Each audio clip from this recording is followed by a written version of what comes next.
Bu dargoh O'zbekiston uchun juda ham qadrli dargoh. Tashkil etilganidan buyon jamiyatimizdagi o'ziga bo'lgan talabni, zaruratni va vazifalarni eng yuqori darajada shakllantira olayotgan bir dargoh.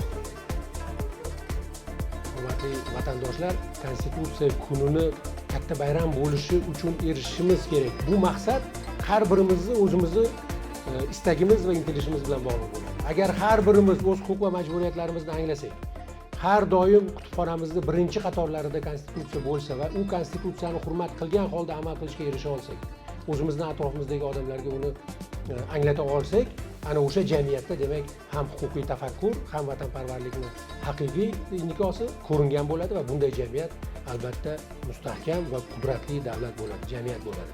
Biz o'sha yangi tahrirda qabul qilgan konstitutsiyamizni biz hammamiz siz bilan birgalikda qabul qilganmiz.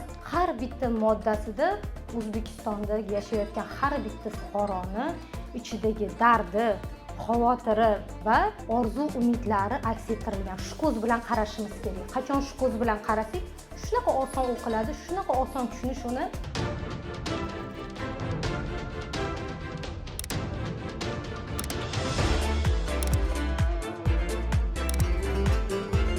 Hammanglarni yana bir bor bayram bilan tabriklayman. O'zbekistonimizning mustaqilligi abadiy bo'lsin.